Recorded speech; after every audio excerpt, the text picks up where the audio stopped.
Oui, bonjour les amis. Alors aujourd'hui, on va travailler sur Père riche, Père pauvre, Rich Dad Poor Dad en anglais. Donc ce bouquin, ça fait un moment que je l'ai lu. C'est un des premiers que j'ai lu. Et alors, il est important de préciser d'abord. Alors tout d'abord, je précise que n'oubliez pas de cliquer sur le petit lien que vous aurez sur le côté gauche pour vous abonner et ne rien manquer sur les sorties que je fais. Donc tous les 5 du mois. Alors aujourd'hui, vous allez avoir tout le week-end pour regarder tranquillement ce, ce résumé de bouquin. Alors on est le samedi, donc ça vous donne tout le samedi et le dimanche. Alors une chose importante dans ce livre, donc ce livre qui m'a servi au début de mon activité, donc avec ma sponsor américaine, je m'en suis servi pour former mes équipes.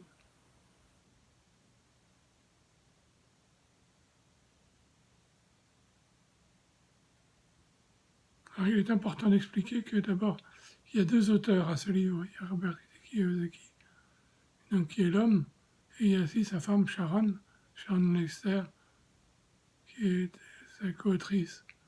Mais effectivement, donc on parle beaucoup de Robert Kiyosaki, et on parle surtout de lui, parce que c'est lui qui a initié ce livre et qui raconte sa propre histoire.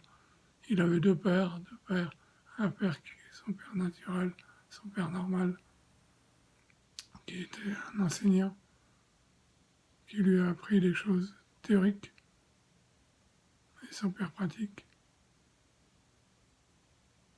qui lui a enseigné la richesse. Alors, il est important de lire ce livre. Alors vous allez, comme je vous l'ai expliqué lors des dernières fois, je vous remettrai mon lien d'affiliation. Bon, je suis affilié donc à Amazon. Donc vous avez un lien d'affiliation d'Amazon, ainsi qu'un lien de Boursorama, ce qui me permet de me rémunérer. Puisque je vous rappelle que toutes ces formations et les possibilités que vous avez de me commander, les fiches techniques, des livres, c'est complètement gratuit. Alors, ce livre, bon, ça raconte l'histoire, comme je vous l'expliquais, de ce petit garçon qui va apprendre.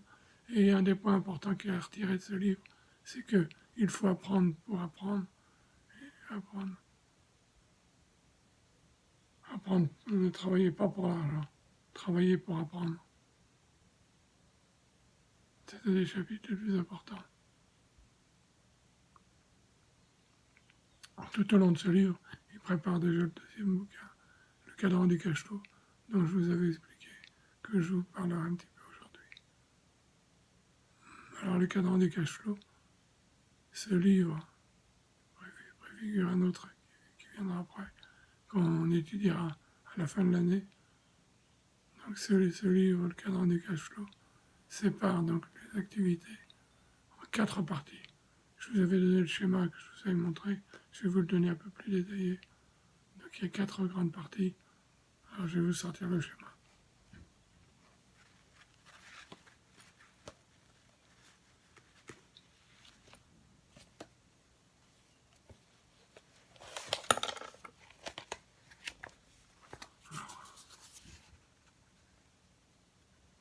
C'est à la page 43.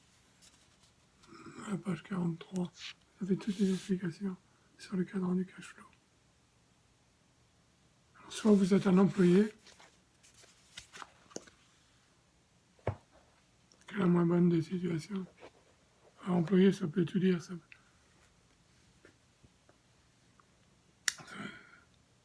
C'est-à-dire que vous avez un emploi, vous êtes un travailleur, c'est-à-dire vous êtes créé vous-même votre propre emploi, que ce soit les médecins, les avocats, et ainsi de suite. Ensuite, vous possédez un système qui a des employés, on commence déjà à s'enrichir un peu mieux. Et la quatrième partie, qui sont les intérêts. À ce moment-là, l'argent est à votre service. Faites travailler l'argent pour vous. Il est important de lire ces livres, qui sont des incontournables. Père riche, Père pauvre, c'est un incontournable de la lecture. Comme on a regardé déjà donc, le bouquin d'Anthony Robbins, et comme le prochain livre qu'on va lire, qui sera de Dale Carnegie, Comment se faire des amis. Ce sont 3 incontournables des livres à voir dans votre bibliothèque.